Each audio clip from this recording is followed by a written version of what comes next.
She named her daughter Anna, carved it into a piece of timber with her own hands, and buried her alone in the summer dirt while the whole town of Cartwright looked the other way. Not a single soul, just Nora, a shovel, and a box too small to hold everything she had lost. That was the morning a stranger rode down from the mountain and dropped to his knees beside her in the dirt, not to save her, just to make sure she wasn't alone. If that kind of story reaches something inside you, subscribe right now and stay until the very last word. And drop your city in the comments. I want to see how far Nora's story travels. The summer of 1883 had no mercy in it. That was what Elias Cade would think later, when he tried to make sense of the day that split his life into before and after. The sun over the Montana high country wasn't the soft gold of paintings. It was white, hard, the kind that bleached everything it touched and left nothing cool anywhere on the earth. He was riding the ridge line above Cartwright Gulch when he saw her. At first he thought she was digging a well. The figure was bent low, working with both arms, throwing dirt to the side in a rhythm that looked less like labor and more like desperation. A woman, alone, no wagon nearby, no horse. Just a small wooden structure 30 yards behind her, a homestead cabin, and in front of her, a patch of open ground that she was tearing apart with a shovel. Elias pulled his horse to a stop. He watched for a moment the way a man watches something he isn't sure is real. Then he saw the box. It was sitting in the grass beside her. Rough-hewn, barely 2 feet long, his chest went hollow. He rode down. She didn't hear him coming, or if she did, she didn't stop. Her arms kept moving. The shovel kept biting into the rocky summer earth, and every strike made a sound like something breaking that wasn't just ground. He dismounted 10 yards away and walked the rest. "Ma'am." She stopped. She didn't turn around right away. Her shoulders rose once, fell once, like she was deciding something. Then she turned, and Elias saw her face for the first time. She was young. Younger than he'd expected. 24, maybe 25. Dark hair plastered to the side of her face where sweat had carried it.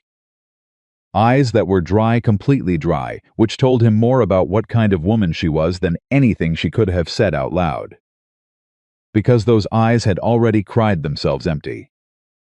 What was left in them now was just the work. "I don't need help," she said. Her voice didn't shake. Elias looked at the box. He looked at the hole she'd dug about 2 feet deep. Not yet enough. He looked at her hands wrapped around the shovel handle. The skin across her knuckles split in 2 places. "How long have you been at this?" he asked. "Since before dawn." He did the arithmetic without meaning to. 6, maybe 7 hours, alone, in this heat, digging through ground that was half rock because the frost line in these mountains didn't release the earth fully until August. And even then it held on where it could. "Let me finish it," he said. I said, "I don't need." "I heard you." He took his hat off. "I'm not asking because I think you can't. I'm asking because nobody ought to do this alone." Something moved behind her eyes. Not weakness, not gratitude, something older than both of those things. Something that had been waiting for someone to say exactly those words and had nearly stopped believing they would ever come. She stepped back. She handed him the shovel, and she went and sat down in the grass beside the small wooden box and put her hand on top of it and didn't say another word. His name was Elias Cade, and he had been alone in the Montana high country for going on 4 years. He ran a horse operation 12 miles up the ridge, a modest spread. Nothing that would make a cattleman proud, but honest work built from honest labor. He'd come to Montana after the war took what it took, the way it took from everyone, and after his wife and daughter went to a fever in the winter of '79 that he still couldn't think about straight on. Even 4 years later, he thought about them sideways.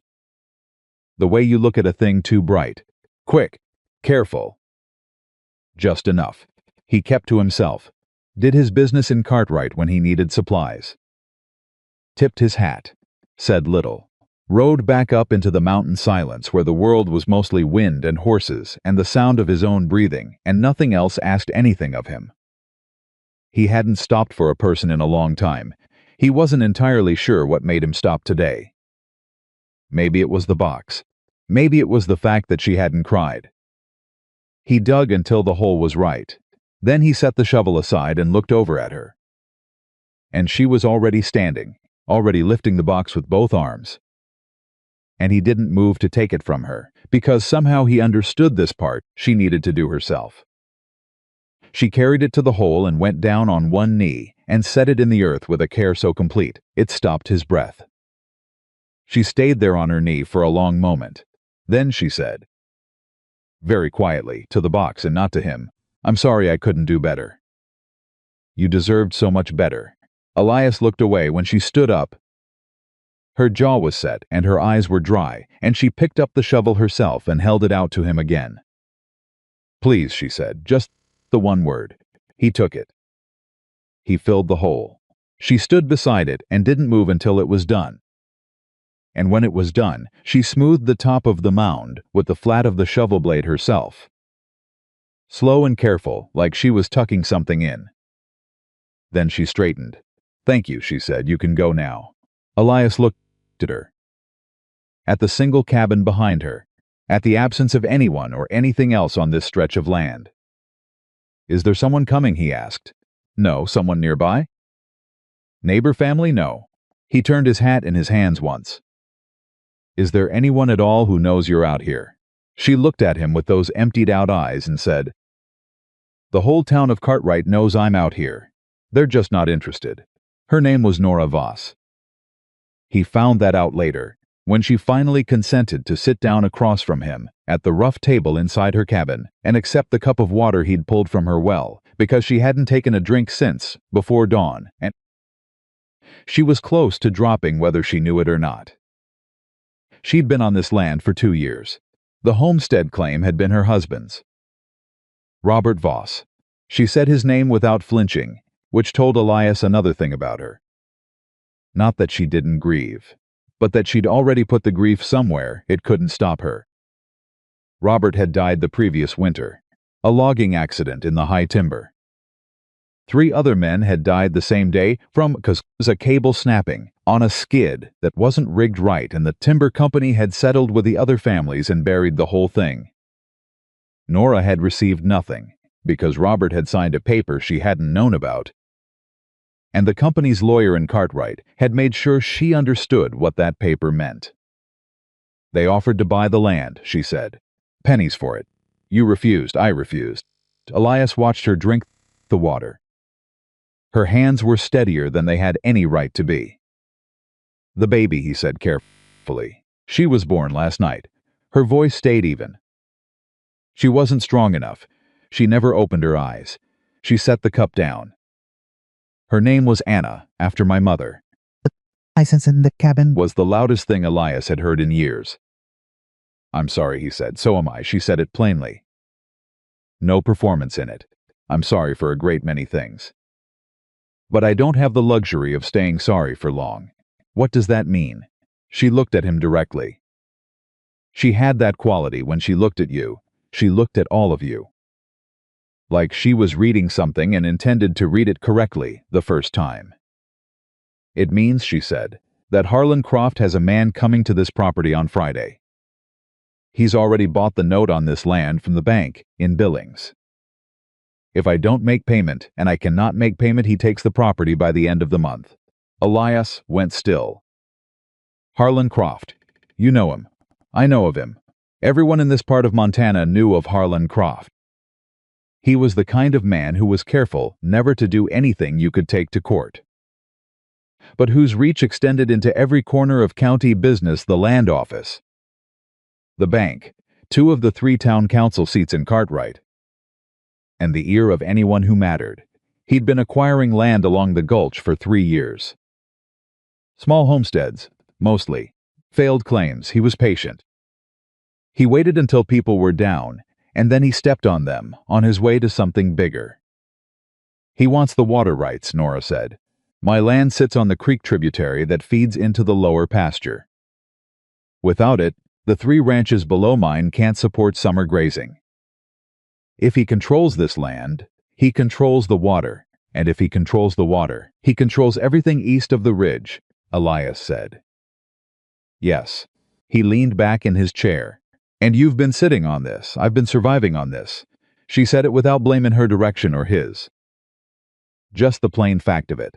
My husband has been dead for 8 months. I carried a pregnancy through a Montana winter alone.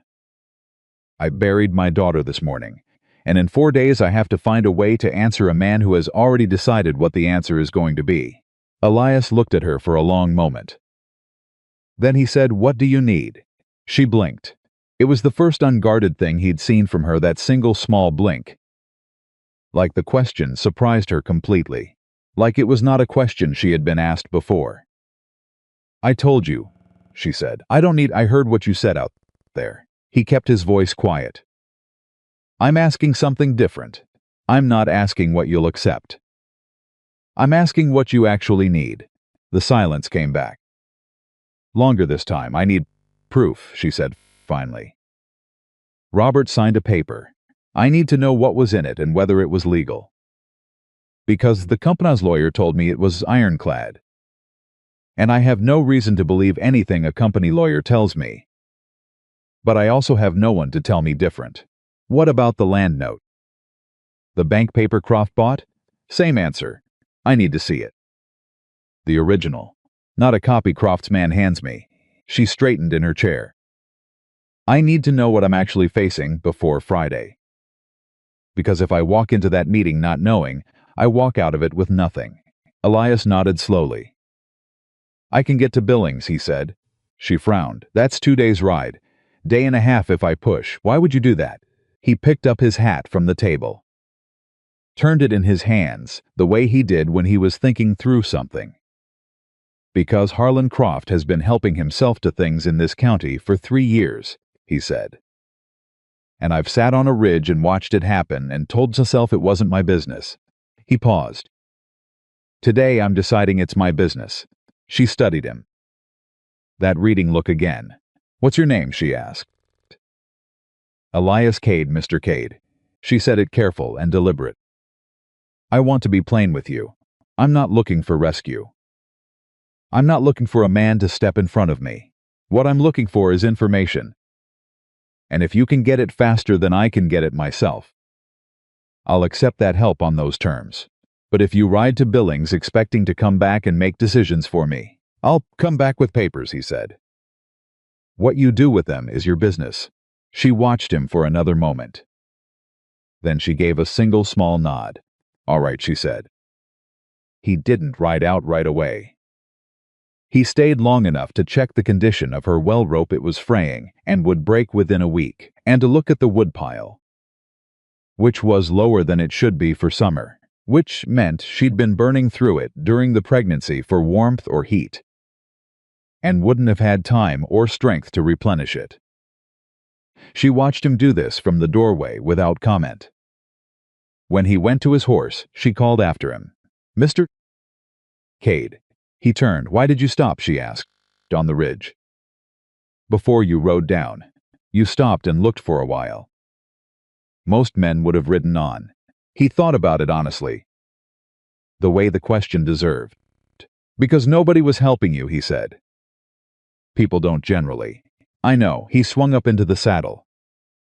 "That's what made me stop." He rode out without looking back.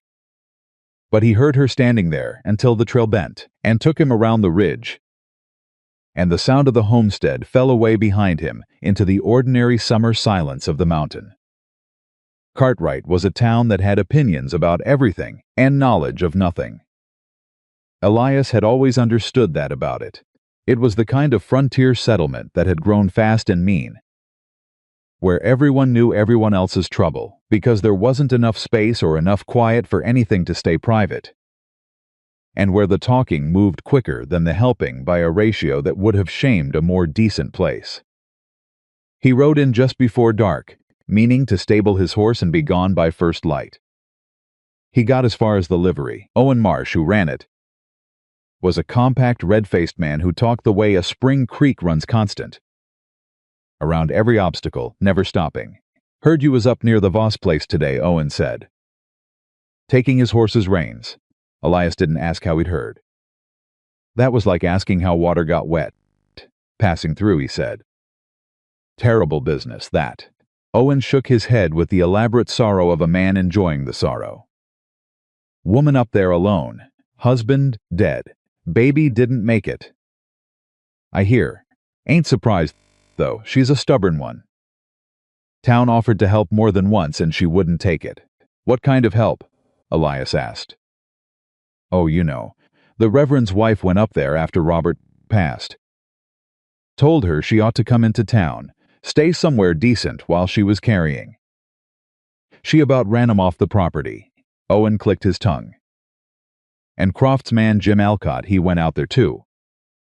3 months ago with a very fair offer on that land. Given the circumstances.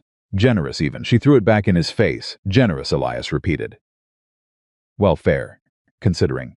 Owen tied the horse to the rail. She'd have been better off taking it. Now she's got nothing. And the note comes due, and where's she gonna be? She's going to be on her land, Elias said. Owen blinked. Well, she can't be, is what I'm saying. Croft owns the note, we'll see. He walked to the general store, which was run by a woman named Ida Pierce, 60 years old, and the only person in Cartwright whose opinion Elias had ever respected. She was locking up when he knocked, and she let him in with the resigned air of a woman who had long since accepted that her hours were not her own. You look like something happened to you, she said. Going behind the counter, rode down to the Voss place today. Ida's expression changed. Not dramatically, just a settling, like something that had been slightly off balance found its footing. She all right? No, he said, but she's standing. Ida was quiet for a moment. I should have gone up there. I meant to go up more than once. The winter was hard, and I kept telling myself she'd send word if she needed something. She straightened a jar on the counter that didn't need straightening. That's the thing people tell themselves. She needs information about a banknote, Elias said. The one Croft bought from Billings. Does anyone in this town know the terms? No one Croft would let know. Ida looked at him carefully. You planning something, Mr. Cade? Riding to Billings. When? Tonight, she stared at him.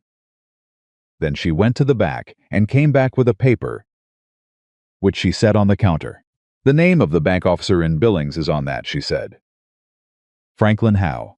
He handled most of the original homestead loans in this county. He's an honest man, which is rarer than it ought to be. She pushed the paper toward him. He'll talk to you if you're straight with him. Elias took the paper. Thank you, Ida. Don't thank me.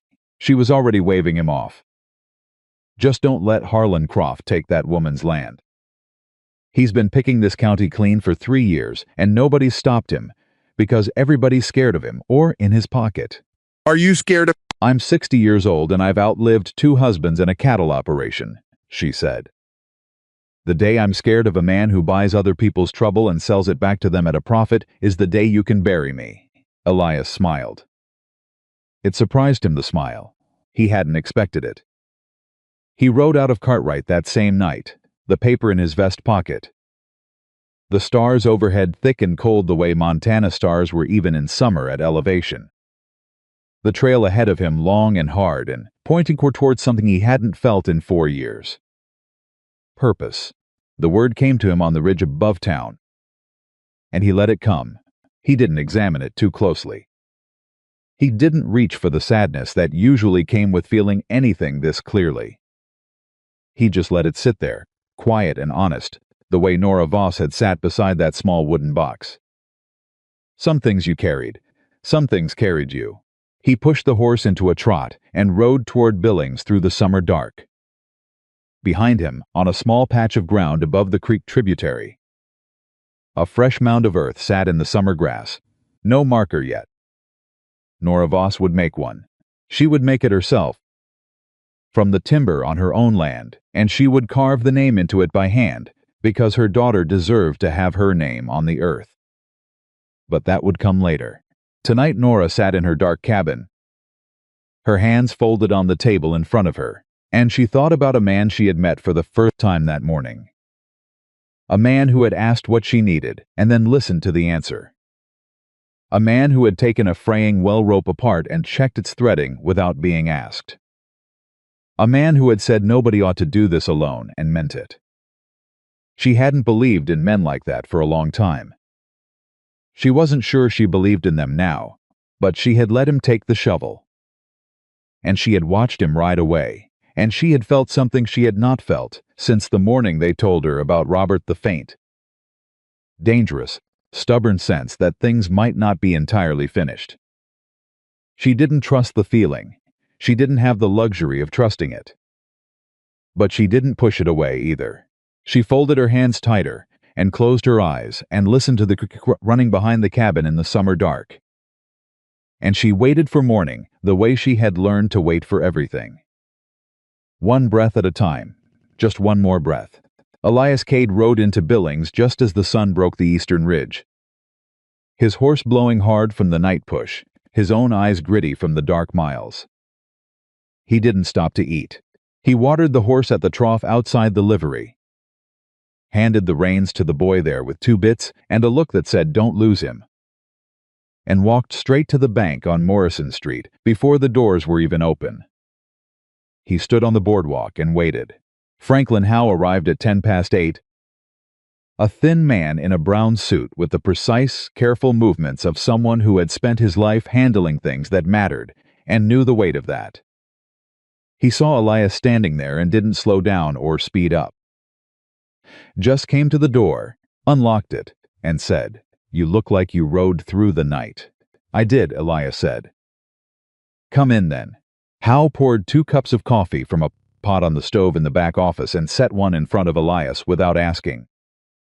Then he sat behind his desk and folded his hands and waited, which was the mark of a man who understood that the person who talked first in a room like this usually said more than they meant to.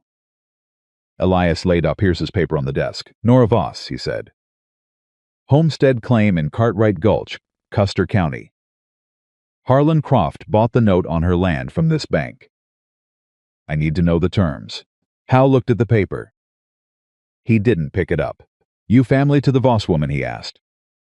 "Her lawyer?" "No." "Then what are you?" Elias thought about it for one honest moment. "I'm the only person who showed up," he said.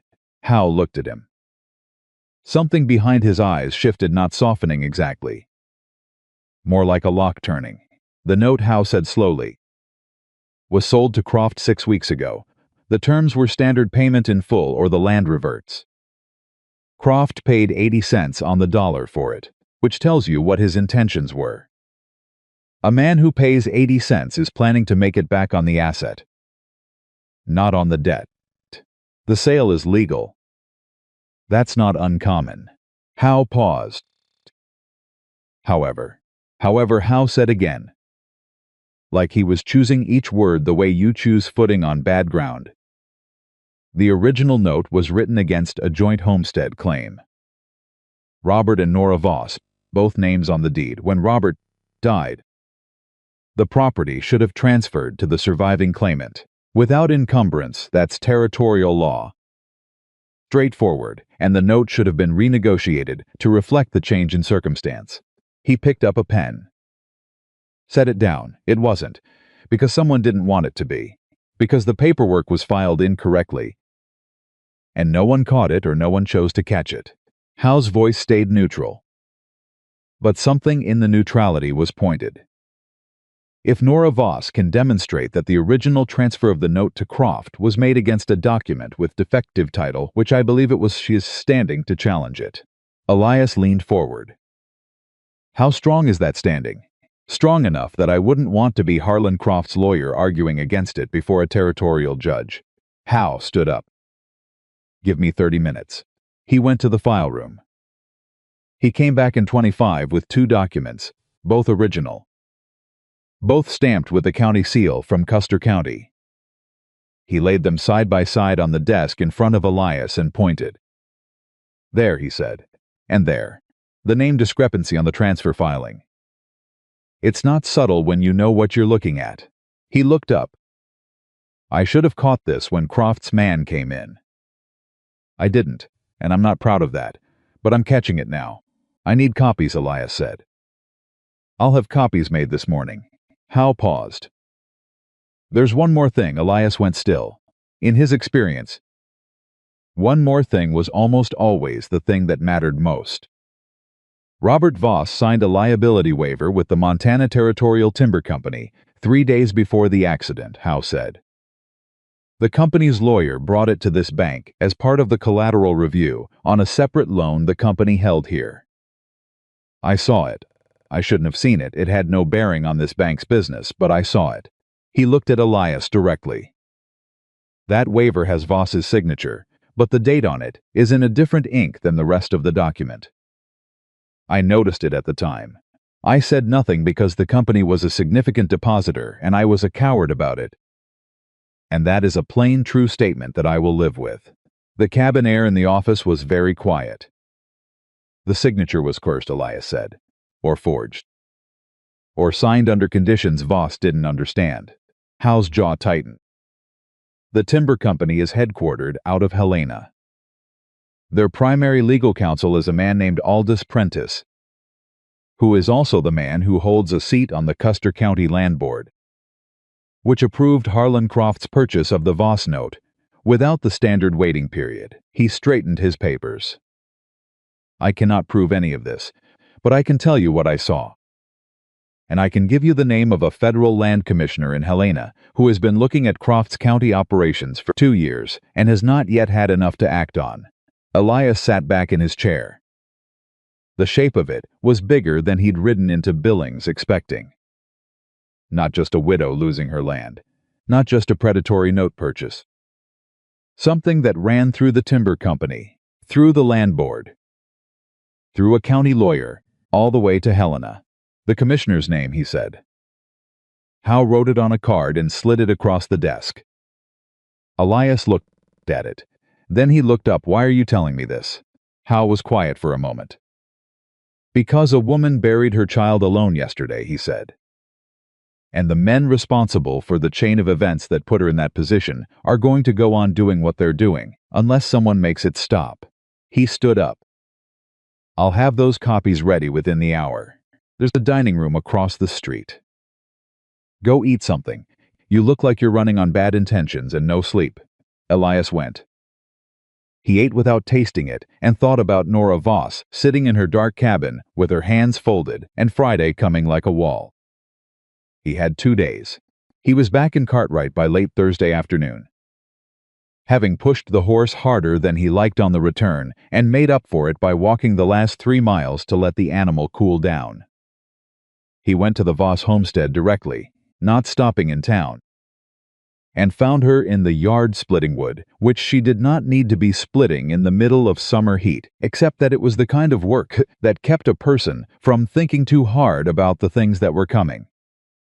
She saw him ride in and stopped. She set the axe against the block and stood straight and watched him dismount without moving toward him. You went to Billings, she said. I said I would. I half expected you not to come back. He looked at her. Why? She considered him for a moment. Because people generally don't. He reached into his saddlebag and pulled out the copies Howe had made the land transfer documents, the notation about the title defect, and the card with the federal commissioner's name written on it, in Howe's precise hand. He held them out. She took them. She read. He watched her read. He watched the particular stillness that came over her as her eyes moved down the first page, and then the second, and then stopped on the card. She read the name on it twice. Then she looked up. He'll talk to us? She asked. He's been waiting for something like this. And the title defect, is it enough? Howe thinks so. He said he wouldn't want to argue against it before a territorial judge. Her jaw moved. Not quite emotion, more like the internal rearrangement of someone who had built their whole architecture around on one outcome and is now being told the ground shifted. Croft's man comes tomorrow, she said. I know. He'll go back to Croft. Croft will go to his lawyer. His lawyer will look for a way around it. So I can't show them. Not until we've contacted the commissioner. If we telegraph Helena tonight, We might have a response by morning. She looked at the card again. Telegraph from where? The Cartwright office is run by Dale Hennessy. And Dale Hennessy eats Harlan Croft's cooking every Sunday. Elias nodded. He'd thought about this on the ride back. There's a Western Union relay station 12 miles east. At the Miller Creek Way Station. Independent operation. Not county business. 12 miles. I can make it there and back by midnight if I leave now. She looked at him the way she'd looked at him the first time reading him, checking him, not willing to hand trust to anyone who hadn't earned it first. Why, she said. Why are you doing this? I told you. Croft, you told me what you're doing, she said. I'm asking why. You don't know me. You didn't know my husband. You have a horse operation 12 miles up the ridge, and from what I can tell you, live there, and you keep to yourself, and you have for years. Because people in this valley talk, and your name comes up exactly one way, that quiet man on the mountain who keeps to himself. She didn't say it unkindly. So I'm asking. He looked at her. He thought about the box. The way she'd carried it. The way she'd said, you deserved so much better, to something that would never hear it. My wife's name was Helen, he said. My daughter's name was May. They died in the winter of '79. Fever. I was out on the north pasture when it happened, and by the time I got back, he stopped. He never said this part out loud. He wasn't sure why he was saying it now. I wasn't there, and there was nobody to be there with me after. Nobody came. He looked down at the hat in his hands. I know what it is to be alone in the worst moment of your life. And I know what it would have meant if somebody had stopped. The silence between them was different from the silences before. Not empty. Full. I'm sorry, Nora said. About your wife and your daughter. I'm sorry about yours, he said. They stood there for a moment, with all of it between them. And then Nora straightened and held out the documents. Take these with you, she said, in case something happens to the ones here. 2 copies are better than 1. She paused. The telegraph. Tell the commissioner that Harlan Croft's representative arrives at this property tomorrow morning, and that we need guidance on how to proceed. I'll tell him exactly that. And Mr. Cade. She stopped him with his name, quiet but precise. Come, he looked at her. I will, he said. He rode for Miller Creek. The way station was run by a man named Gus Teller, who did not ask questions and charged a fair rate, and sent the telegraph to Helena within 10 minutes of Elias writing it out. Elias sat on a bench outside and waited, because Gus had told him the Helena relay was usually fast after sundown when the line traffic dropped. The response came in 40 minutes. Elias read it by lamplight. Commissioner Brandt aware of Croft operations. Hold Friday meeting. Do not produce documents. Everything said. Brandt arrives Cartwright Monday. Do not speak to local officials. H office. He read it twice. Hold Friday meeting. That meant Nora had to sit across from Croft's man and say nothing. Had to let the meeting happen, knowing she held cards she couldn't play yet. Had to be for one more day, exactly what Croft believed her to be, a woman with nothing left. He rode back through the dark, thinking about whether she could do it. He already knew the answer. She was the woman who had dug for 6 hours alone in summer heat, and handed a stranger a shovel and stood beside her daughter's grave, without making a sound that cost her anything she hadn't already decided to give. If anyone could hold a line for one morning, it was Nora Voss. He got back to the homestead just before midnight. There was a lamp lit in the cabin window. He tied the horse and knocked, and the door opened quickly enough that she'd been awake and waiting. He handed her the telegram. She read it. Her face in the lamplight was controlled. Careful, the face of a person running calculations behind very still eyes. Monday, she said. 3 days, and tomorrow I have to sit there and let Jim Alcott believe I have nothing. Yes, she folded the telegram. Set it on the table beside the document, sat down. He sat down across from her, because neither of them seemed ready to end the night yet. And there was something still in the room that hadn't been finished being said. What does Alcott usually do? Elias asked. He's polite, she said. with a particular flatness to the word polite that said everything about what she thought of that kind of politeness. He brings paperwork. He explains the situation as though the person across from him doesn't already understand it perfectly well. He makes an offer Croft's offer, not a fair one, and he phrases it as generosity. She set her hands flat on the table. Last time he came, 8 months ago, right after Robert died. He brought a pie, a cherry, from the bakery. She looked at her hands. I didn't touch it. Elias was quiet for a moment. Tomorrow, he said, when he makes the offer, whatever it is you say, you'll consider it and need time. He'll push. He always pushes. That's his job. You say you understand the terms, but you want to review them with your own counsel. She looked up. What counsel? I don't have a lawyer. He doesn't know that. Something shifted in her expression. Not a smile.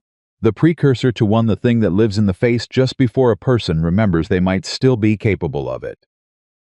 You're telling me to lie, she said. I'm telling you to be exactly as precise with your words as the law has been with you. She held his gaze for a moment. Then she nodded. All right, she said. I can do that. I know you can. She looked at him with the reading look. You keep saying things like that. Like, what? Things that assume I'm capable. She said it matter-of-factly. Not like a compliment she was returning, or a wound she was examining. Just a plain observation. Most people don't. Most people aren't paying attention, he said. The lamp flickered between them. Outside, the summer night was full of creek sound and wind and nothing else. You should stay, she said. Then quickly, before he could read it wrong. Not I mean there's a barn. The hay is decent. Your horse has earned a rest, and so have you. And if you're going to be here when Alcott comes, it would be better if you were here already, and not riding in. He nodded. That makes sense. It's practical, yes. I'm not... He said her first name. He hadn't used it before. She didn't flinch from it. I'll sleep in the barn. It's practical. I'll be here in the morning. She let out a breath that she'd been holding. He thought, for longer than just this conversation.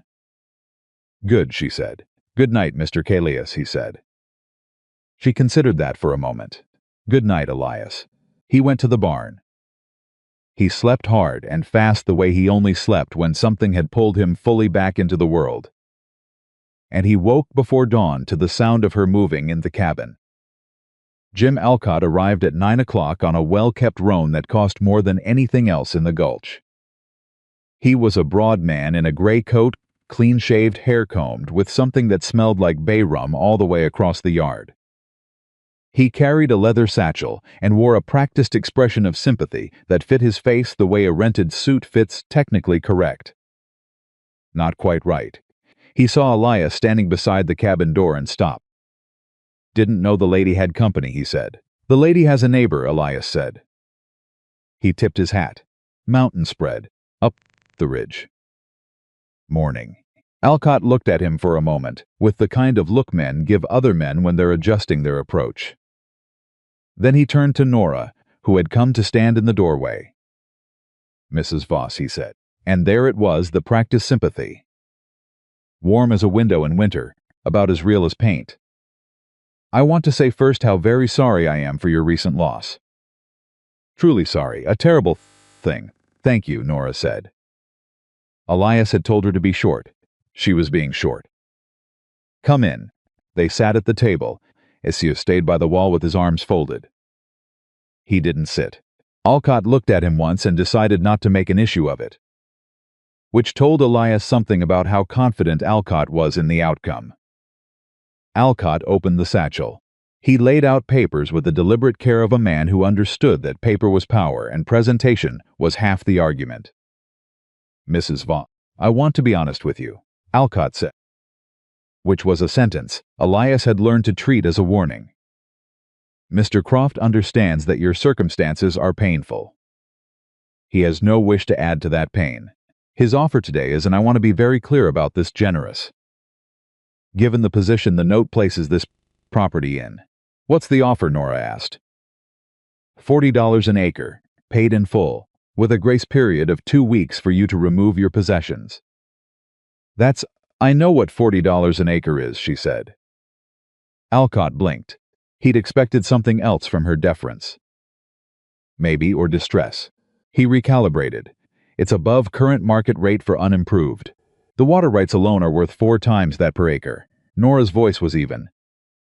The tributary that runs through this property feeds the lower pasture of 3 ranches. Mr. Croft knows that, which is why he bought the note instead of simply waiting for the land to go unclaimed. Alcott's sympathy expression thinned at the edges. Just slightly.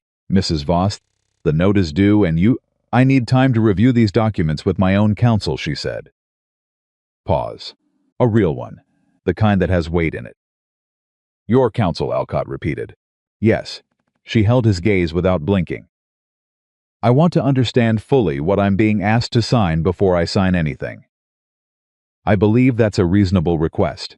The note is due. I understand the note is due. I'm asking for time to consult legal counsel before signing a property transfer. Is that a request you're prepared to deny me in writing? Elias kept his face still. He watched Alcott absorb the fact that the woman across from him was not what he'd driven out here expecting. How much time? Alcott said. 1 week, she said. He leaned back. He was calculating. Croft had told him a week would not be a problem. The point was getting a signature started. Not a specific date. A week was inside the margin. I'll ask Mr. Croft, Alcott said. I expect he'll agree to that as a show of good faith.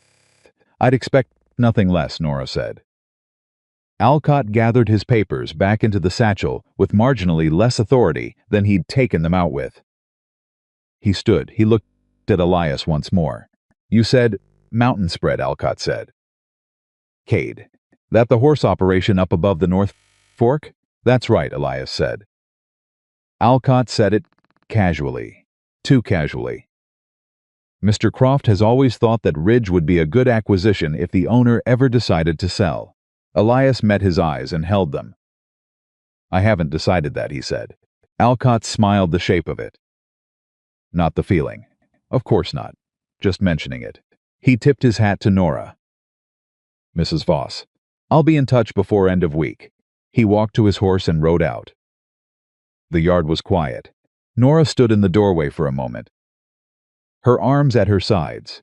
Her breathing the careful breathing of a person who had been holding themselves very precisely in a certain shape and was now allowing themselves to come apart just slightly. In private, in a way that cost nothing. He just threatened you, she said. Not a question. He mentioned my land, Elias said. It's the same thing because of me, because of Croft. He pushed off the wall. That's how he works. He doesn't threaten directly. He just makes sure you know the cost of standing in his way. She turned to face him. Her eyes were doing that thing not empty this time, but full of something that was moving fast underneath a surface she was keeping carefully still. You understand what this means, she said. If you keep helping me, Croft will come for you too. That land on the ridge, he's had his eye on the North Fork water access for as long as he's had his eye on mine, I know. Then why? Because what he's doing is wrong, Elias said. It came out simple and flat, the way truth sometimes does when you've stopped dressing it up. And I'm done sitting on the ridge watching it. She looked at him for a long time. Long enough that he could feel the weight of it. You're a stubborn man. Elias Cade, she said. I've been told. I mean it as a compliment. I took it as one. Something moved through her face reel this time. Not the controlled surface, but the thing underneath it. She looked away, out toward the small mound of earth at the edge of the yard. And when she looked back, her eyes were wet for the first time he'd seen. 3 more days, she said. 3 more days, he agreed. And then the commissioner comes, and Croft finds out that what he's been doing in this county has a name. And that name is fraud. She pressed her lips together. Held herself steady. What if it doesn't work? She said. What if Brandt comes and looks at the papers and it's not enough? Elias was quiet for a moment. He could have told her it would work. He could have made the promise easy. He didn't. Then we find the next thing, he said. There is always a next thing if you don't stop looking. She nodded. Small and slow, the nod of someone storing that away somewhere they'll need it later. I need to do something with my hands, she said. I can't sit still. There's the woodpile. She almost laughed. The shape of it crossed her face real brief, startling as a bird lifting from the grass. There's the woodpile, she agreed. Will you stay today if you want me to? I'm asking practically, she said. I might need you to ride if something changes. I know. Good. Then yes. They split wood until noon. She matched him log for log and didn't once pretend she needed him to go faster or slower for her sake. They ate the lunch she made, biscuits and cold beans and strong coffee that was better than anything he'd had in months, and sat across the table from each other and talked about small things for a while. The horse operation, what strains he was breeding, whether the summer grass was coming in above the tree line, what her father had grown on this land before the homestead claim transferred to Robert. Small things, real things, the kind of conversation that builds something between people the way laying fence builds a border stake by stake. Quiet and steady until you look up and realize you're somewhere different than where you started. At one point she asked him if he thought Robert had known about the waiver, had known what he was signing. He thought about it honestly. I think he said carefully that a man who worked the timber trade in 1882 Montana wasn't always given the choice of what he signed. She was quiet for a moment. No, she said. No, he wasn't. She wrapped both hands around her coffee cup. He was a good man. He wasn't. He wasn't always the strongest man. But he was good. He didn't deserve what happened to him. Most people don't deserve what happens to them. No. Her eyes found his across the table. But some people fight back anyway. He held her gaze. Yes, said, some people do. By the time evening came, Elias had checked the well rope, reinforced it as best he could with materials from his saddlebag, and looked at the south fence line she'd been worrying about, and confirmed it would hold through the season if she didn't have cattle pushing on it. She showed him where Robert had been planning to add a second water trough before the accident. The marker post still standing in the ground with nobody to finish the work. She didn't say anything about it. She just showed him and let him see. That night he slept in the barn again. He lay in the dark and thought about Harlan Croft, and about Alcott's casual mention of the North Fork Ridge, and about a federal commissioner arriving on Monday, and about the fact that this had started as a stranger stopping on a ridge because he saw a woman digging alone in the summer heat, and had become something he couldn't yet name, but could feel clearly the way you feel weather coming before it arrives. Not dread exactly, more like readiness. Outside, the creek ran in the dark.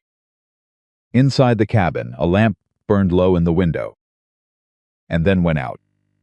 He closed his eyes. Saturday came. Sunday came, and in the county seat 17 miles away, a man named Harlan Croft sat in his study and read Jim Alcott's account of the meeting at the Voss homestead, and read the name Elias Cade, and turned a pen in his fingers slowly and said, to no one in particular, Cade. Mountain spread, fork access. He set the pen down. Find out everything, he said to Alcott, who stood by the door. About the man and about what she told him. Alcott nodded. And Jim. Croft didn't look up. Do it quietly. I want to know before Monday what I'm dealing with. Alcott left. Croft looked at the map on his wall. The gulch, the creek, the tributary, the North Fork. All of it laid out in clean lines. And somewhere in those lines, a complication he had not anticipated. He was not a man who tolerated complications. He picked the pen back up. Monday was coming, and he intended to be ready for it. Monday came in hard. Elias was up before the sun, which had become a habit in 3 days he hadn't noticed forming until it was already formed. He heard Nora moving in the cabin at the same hour. The sound of the stove being loaded, the particular rhythm of someone who had also been lying awake before they got up and was now burning the waiting off through motion. He came in from the barn without knocking, because by now they were past the formality of knocking. And she handed him a cup of coffee without turning around from the stove, which was a thing she'd done yesterday morning too, and which told him something about how she thought of him now in the space of her home. "What time did Brant say?" she asked. He didn't say. "The telegram said Monday." She turned. "That could mean noon. That could mean 3 o'clock. That could mean we wait here all day, while Croft is already moving. Croft won't move until he knows what Brant has. And if Alcott found something over the weekend." "If Croft already knows you went to Billings?" Elias drank his coffee. "Then we know what kind of man Brant is by how he handles it." She looked at him the way she looked at things she couldn't fully argue with, but wasn't ready to stop being worried about. "You're calm," she said. "I'm not calm. I'm decided." "Those are different things." She held his gaze for a moment. Then she turned back to the stove. They ate breakfast. They didn't talk much, because neither of them needed the kind of talk that fills silence for its own sake. And because the silence between them by now was the comfortable kind, the kind that meant nobody had to perform anything. Just before 9 they heard a horse on the road. Not one horse. 3. Nora set her cup down. Elias was already at the door. Commissioner Leland Brant was not what Elias had built in his mind during the waiting. He'd expected someone official looking, the kind of man who comes to frontier counties carrying federal weight and wearing it visibly, so everyone knows who they're dealing with before he opens his mouth. Brant was not that.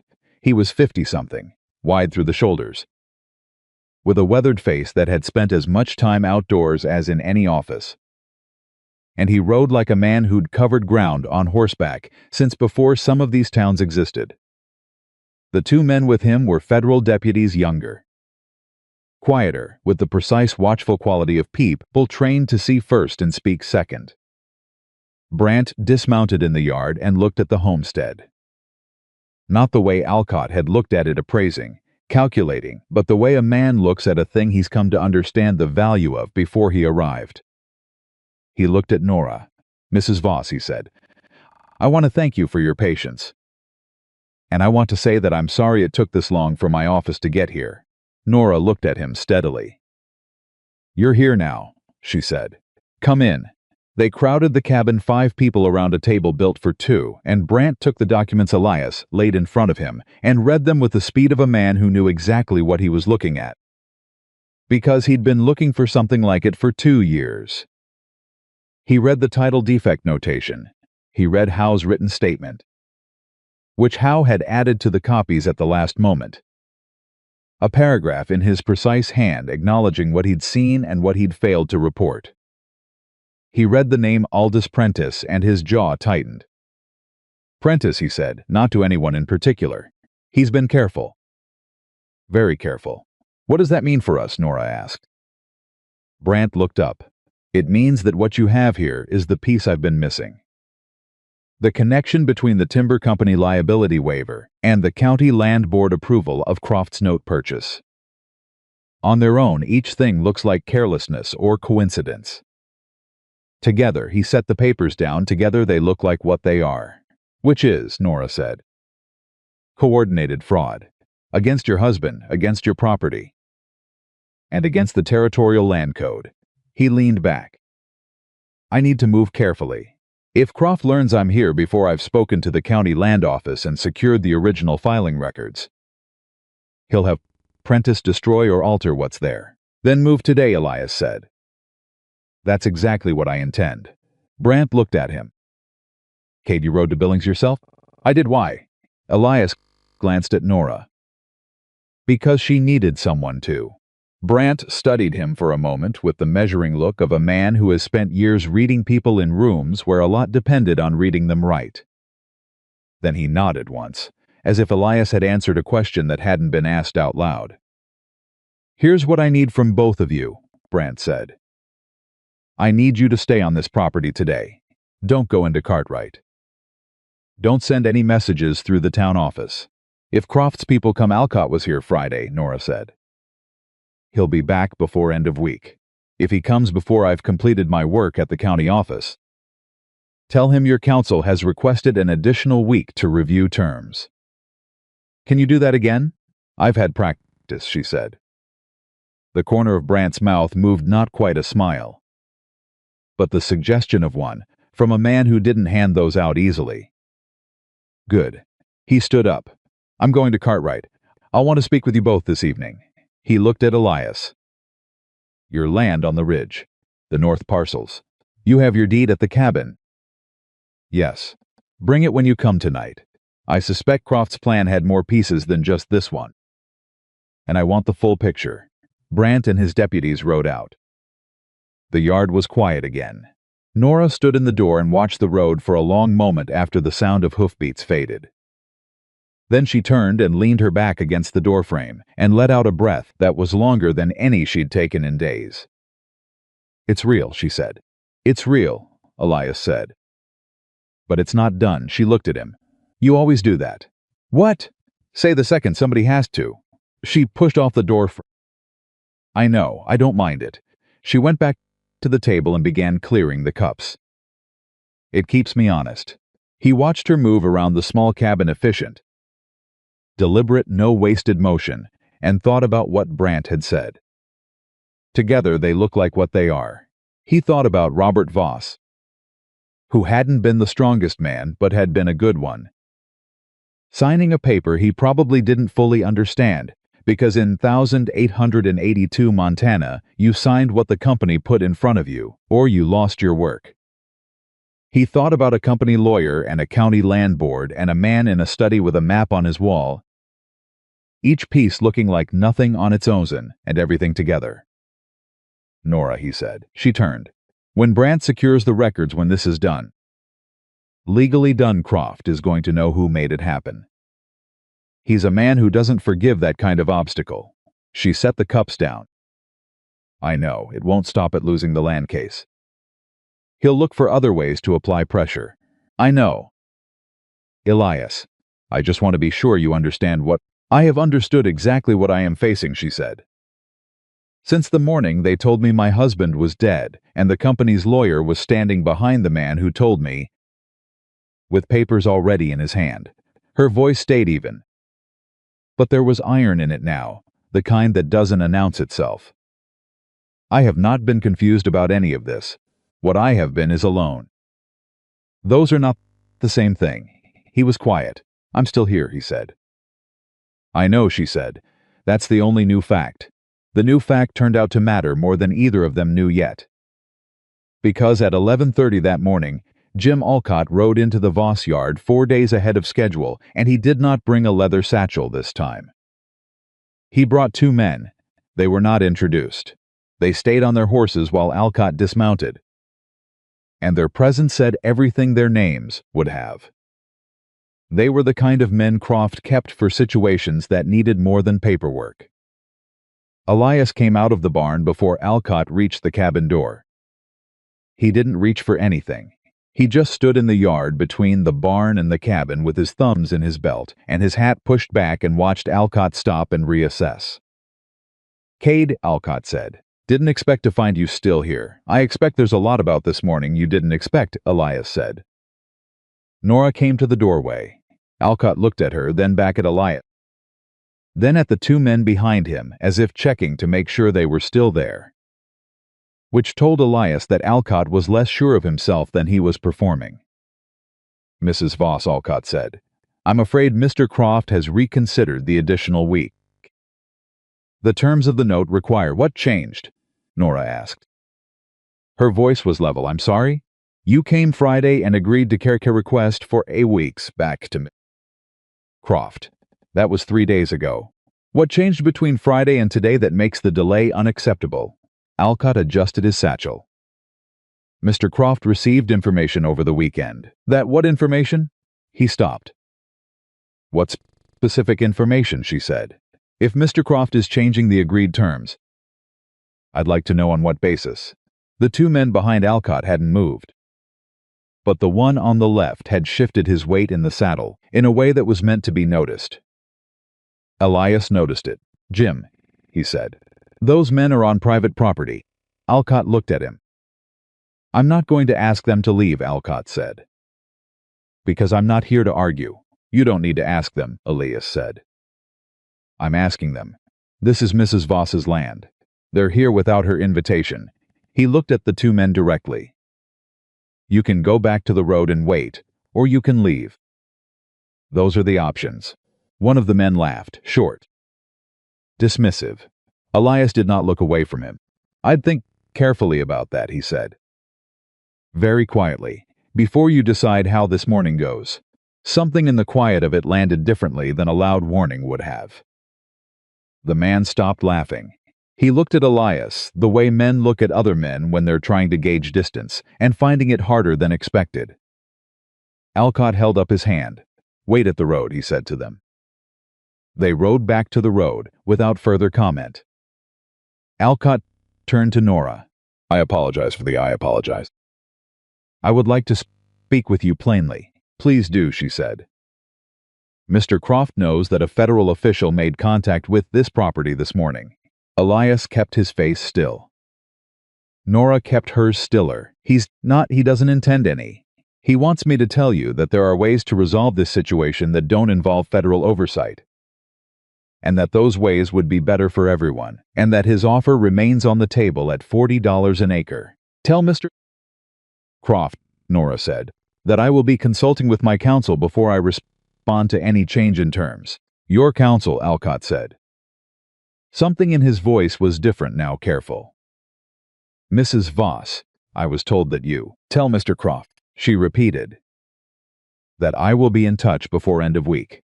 Alcott looked at her for a long moment. Then he looked at Elias. Then he looked at his satchel, which he had not opened. He's not going to be patient about this, he said. And the performance was mostly gone now. What was left was a man who worked for someone he was afraid of, passing along a message he wished he wasn't carrying. I'm telling you that plainly because I think you deserve plain. I appreciate plain, Nora said. Good morning, Mr. Alcott. He left. She waited until the sound of 3 horses faded down the road. Then she walked back inside and sat down at the table and put both hands flat on the wood and stared at them. He knows about Brant, she said. He knows someone was here. He doesn't know what was said or what we gave him. How did he find out so fast? Elias sat across from her. Because Croft has someone watching this property. Or he has someone in the county office who sent word the moment Brant walked through the door. He watched her face. Which means Brant was right. He needed to move today. If he doesn't get the original records before Prentice destroys them, Brant knows that. He's been building toward this for 2 years. He knows what he's doing, and if he's too late. Elias was quiet for a moment. Then we go to the next thing. She looked up. Her eyes were steady. But he could see what was underneath the steadiness now, not fear exactly, but the very particular exhaustion of a person who has been strong for a very long time and is aware of the exact weight of it. What if there isn't a next thing, she said. There is always a next thing. You said that before. It's still true. She pressed her lips together. Let out a breath. I'm tired, Elias, she said, not a complaint. Just the fact of it, offered plainly, the way she offered everything. I know, he said. I've been tired for 8 months. I'm so tired I can't always tell anymore where the tiredness ends and the rest of me begins. She looked at her hands on the table. Robert died and I kept going. The baby, I kept going. Alcott and the papers and the note coming due, I kept going. Because there was no other. Because stopping was not something I was allowed to do. You were allowed, he said. You just didn't have anyone to stop with. The words landed in the room and stayed there. She looked up at him. And for the first time since he'd ridden down off that ridge, since he'd seen her bent over the frozen ground, with a shovel in both hands, and no one at her back, she looked like what she was. Not weak, not broken. Just human. Just exactly a person who had carried too much for too long and was now, for one moment, in the presence of someone who wasn't going to hand her more to carry. He didn't say anything else. He didn't need to. After a while, she straightened. She put her hands in her lap. She took a breath. We should be ready when Brant comes back, she said. We will be, he said. Brant came back at 4 o'clock. He didn't come alone. He had his deputies and a man Elias didn't recognize, older. spectacled, carrying a leather case that was obviously full of documents, because the latches were straining. They came into the cabin, and Brant stood at the table and, for the first time since Elias had met him that morning, he looked like a man who had been moving fast through something difficult and had come out the other side. "We have the originals," he said. "The county land board filing from when Croft purchased the note. The original homestead deed with both signatures." And he glanced at the older man, who opened his case and set a document on the table with the deliberate care of a man handling evidence, the complete liability waiver Robert Voss signed with the timber company. The original, not the copy Prentice had in his office. Nora looked at the document. She didn't touch it. "Where did you find it?" she asked. "The timber company filed it with the territorial court in Helena 2 years ago as part of a separate land dispute, and then forgot about it or didn't realize it would matter. It's been sitting in a territorial archive." Brant paused. The date discrepancy Howe described is visible. The original is ink dated 3 days after the accident. The room went very still. "After," Nora said. "After. That means Robert couldn't have signed it before the accident." "That means Robert didn't sign it before the accident," Brant said carefully. "What it means about how his signature ended up on a document dated after he died. It means it was forged," she said. "Flat. Absolute. That's what a court will determine," Brant said. "But yes, that is what the evidence indicates." Nora sat very still for a long moment. Elias watched her absorb it, the full shape of what had been done to her husband. To her, to the life they'd tried to build. Not just land fraud. Not just a predatory note purchase, a forged document on a dead man's name. A signature manufactured to strip a widow of her right to grieve without also grieving her home. When she spoke, her voice was very controlled. "Aldous Prentice," she said. "He's the one who brought the waiver to Howe's bank. He's the one who drafted the county board approval for Croft's note purchase. He's the one who she stopped, he knew. From the beginning." "We believe so," Brant said. "I have a warrant being prepared in Helena for Prentice and for the timber company's legal officer.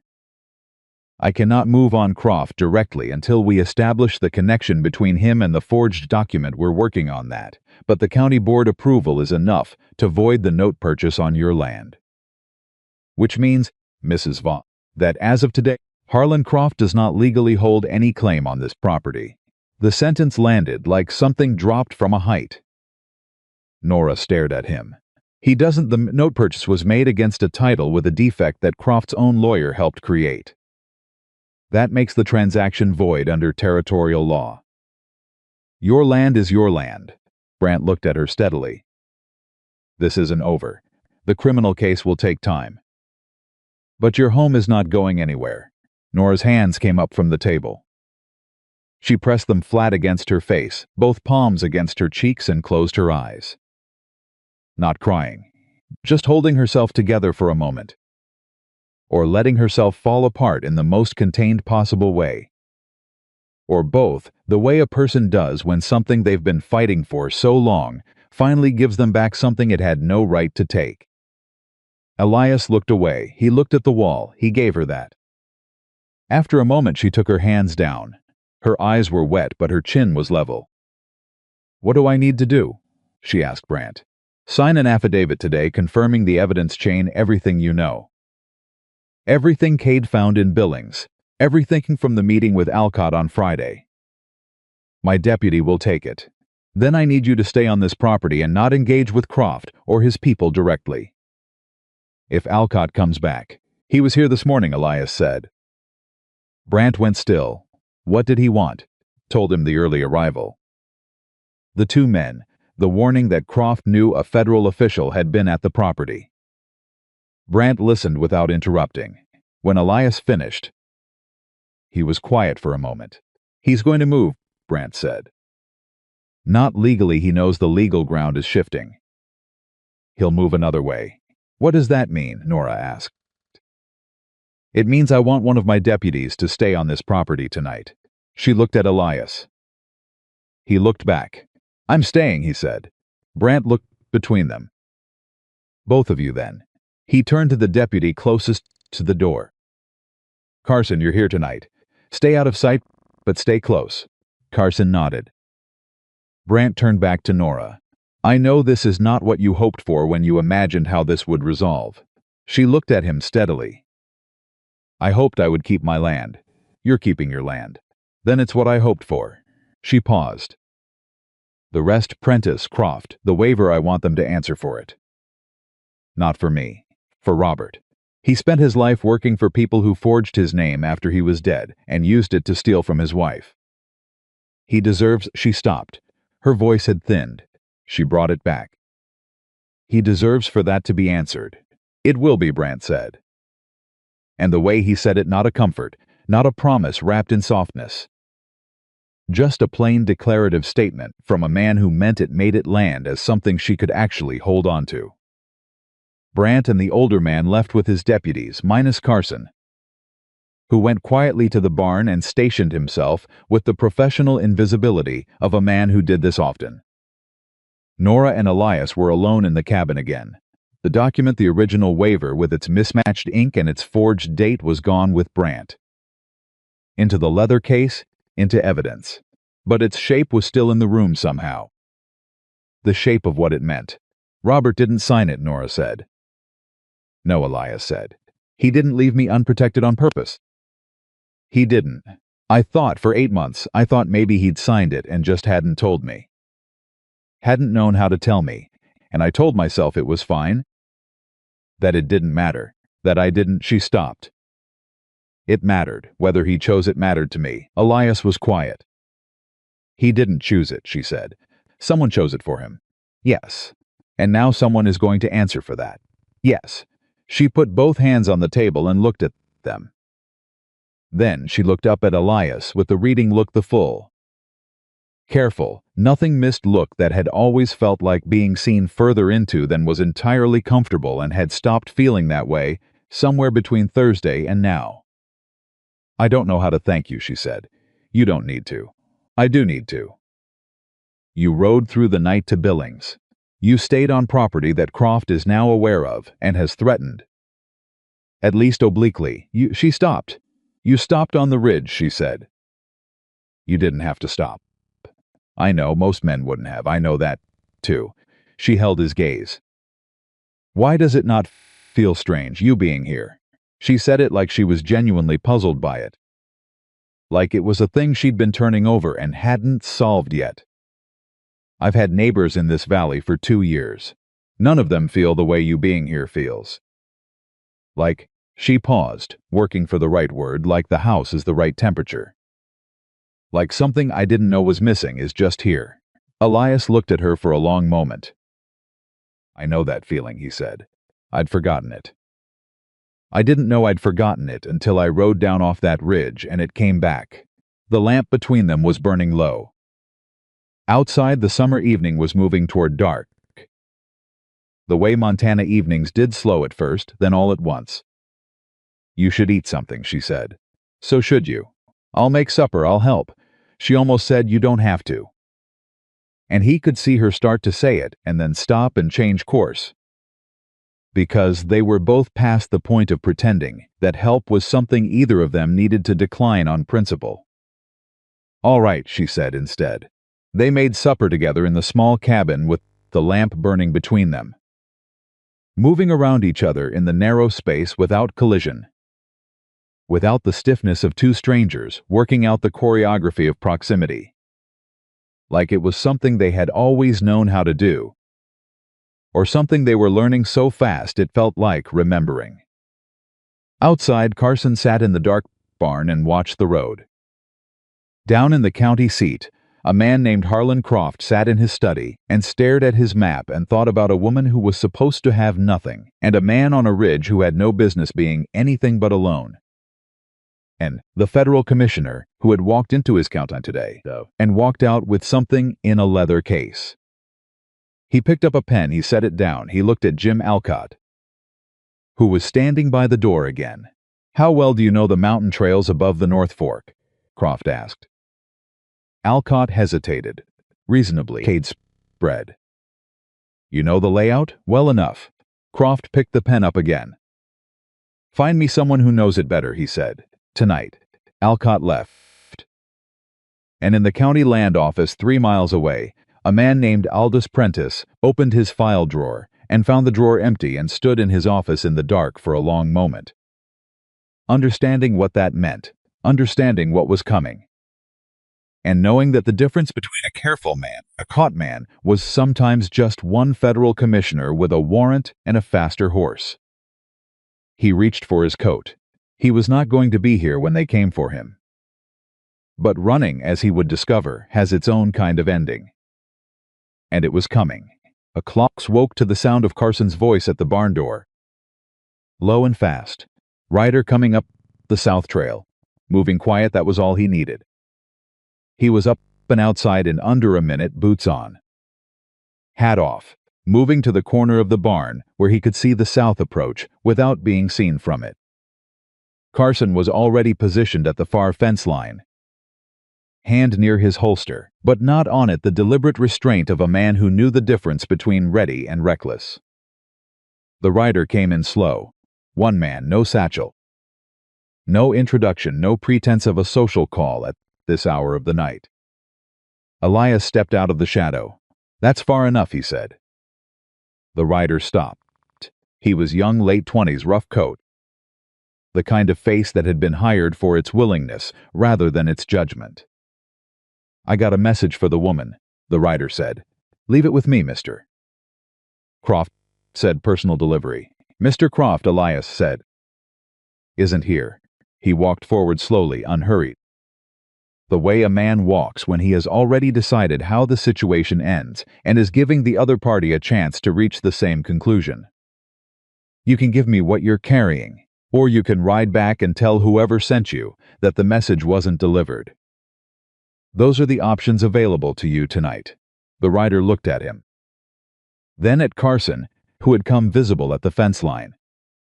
Then back at Elias. He reached into his coat and produced an envelope and held it out. Elias took it without taking his eyes off the rider. "Thank you," he said. "Good night." The rider turned his horse and left the way he'd come. Faster going back than he'd been coming in. Carson came to stand beside Elias. They both looked at the envelope. "You going to open it?" Carson asked. "Inside," Elias said. Nora was already up. She'd heard the voices. She was standing at the table when Elias came in. And she looked at the envelope in his hand, and her jaw tightened. Croft his man. One rider, no escort. He wanted it to look different than Friday. She took the envelope. She opened it cleanly, without hesitating. Inside was a single page, handwritten, which told Elias something Croft had wanted this to feel personal. Wanted it to feel like a private conversation between two parties who could still settle this quietly. Before it became something public. She read it. Then she set it on the table and let Elias read it. It was short. The language was careful, the careful language of a man who understood that written words were evidence and had chosen his with the precision of someone who intended the meaning to be perfectly clear, while the words themselves remained perfectly deniable. He expressed his regret that matters had become complicated. He noted his concern for her situation and his sincere wish to resolve it without further difficulty for either party. He offered as a final gesture of goodwill $60 an acre. Up from 40. He requested a private meeting, without outside parties, at his home in the county seat on Wednesday. The last line said, "Some situations are better resolved between neighbors than in courtrooms. I believe you're a woman who understands that." Nora looked at the page for a long moment. "He went up $20 an acre," she said. "He's scared," Elias said. "The $60 is fear. He wants the meeting without outside parties." She looked up. "That means without you. Without Brant." Yes. "He wants me alone in his house, yes." She picked up the and folded it back into the envelope.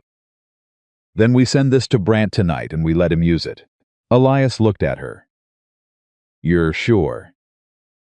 A man who sends a late-night messenger with a personal note offering $60 an acre 3 days after a federal commissioner walked into his county, is not a man who still holds the cards he thinks he holds. Her voice was absolutely steady. Let Brant see it. Let him add it to the pile. That's the right call, Carson said from the doorway. She looked at the deputy. Can you get it to him tonight? I can ride to where he's staying in Cartwright in 40 minutes. Then go, she said. Carson took the envelope and left. And then it was just the two of them again. In the lamplit cabin, and the night outside was very quiet in the way that nights get after something has happened and before whatever comes next arrives. He's going to escalate, Elias said. When the meeting request is ignored and Brant gets that envelope, Croft will know the quiet route is closed. I know, which means tomorrow may not look like today. I know that, too. She sat down. Not in the way of someone defeated, in the way of someone who's been standing for a long time and is choosing rest deliberately, strategically, because they know what's still ahead. Come sit down, she said. You're doing that thing where you stand in the middle of the room like you're waiting for something to happen. He sat down. She folded her hands on the table and looked at him. Tell me about May, she said. He went still. Your daughter, she said. Not pushing, not cautious either. Just direct, the way she was direct about everything. You don't have to, but I'd like to know who she was. If you're willing. He was quiet for long enough that it might have meant no. Then he said she was 4 when she died. She had Helen's eyes, which were brown, and she had my habit of going completely quiet when she was thinking hard about something. He stopped. Started again. She liked horses. She was too small to ride alone, but she'd stand at the fence and talk to them for an hour at a time. I don't know what she said. I used to watch her from across the yard. Nora didn't say anything. She just listened the way she listened fully, without filling the space. I don't talk about her, Elias said. I haven't talked about her in 4 years. I'm not sure why because it's safe here, Nora said simply. Not because of me, specifically. Just sometimes you get to a point where you've been carrying something so long and so alone that when someone sits still long enough, it comes out. That's not weakness. That's just how people work. He looked at her. Is that what happened to you? He asked. At that table in Billings in your head. When you were holding everything alone. I didn't have someone sitting still, she said. So it didn't come out. It just compressed. She looked at her hands. I think I've been afraid that if I let it out now, I won't be able to stop. You'd stop, he said. You're sure? You're the most stopped person I've ever met, he said. I mean that as the highest possible compliment. The corner of her mouth moved. Then the other corner. And then slowly, as if her face wasn't entirely sure it was allowed, she smiled. A real one. Full and unguarded, the kind that reached everything. That showed him a version of her he hadn't seen before, and suspected very few people had seen in a very long time. It was the most disarming thing he'd seen since she'd handed him the shovel. He looked away first, at the lamp, at his hands. We should sleep, he said. Yes, she agreed. Neither of them moved for a moment. Elias. Yeah, thank you for May and Helen. He nodded once. Then he stood and went back to the barn, and she sat at the table for a while longer. And the night held both of them in its separate quarters. And the distance between the barn and the cabin felt both shorter and more significant than it had 3 days ago. Tuesday arrived with news that moved faster than either of them expected. Ida Pierce came herself. She rode out to the homestead before 8 in the morning, which was a thing Ida Pierce had not done in the 2 years Nora had been on this land. And the fact of it alone told Elias that something had broken open. Ida tied her horse at the post and came straight to the cabin door and knocked twice and didn't wait to be invited before she opened it. Prentice ran, she said without preamble. Last night. Emmett Daly at the hotel said he checked out at 2:00 with a bag and a horse, and nobody's seen him since. Brant's deputies have been out since before dawn. Nora looked at Elias. He knew Brant had the files, Elias said. Of course he knew. He's probably the one who told Croft about Brant being here in the first place. Ida set herself down at the table like a woman who'd been standing a long time and intended to finish saying what she'd come to say before she stood up again. But here's the thing. Dale Hennessy at the telegraph office. He came to me this morning. Apparently Croft sent a wire to Billings last night to a man named Vickers who Hennessy says is the kind of man you wire when you want a problem resolved outside the courts. The room went quiet. He wired someone, Nora said. Dale copied it before he sent it. He was scared to.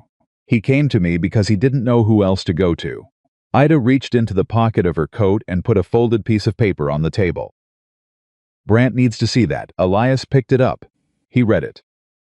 His face stayed controlled, but something behind his eyes shifted and settled into something harder. He handed it to Nora without comment. She read it. The wire was addressed to a T. Vickers in Billings. It said, property dispute complicated by third party.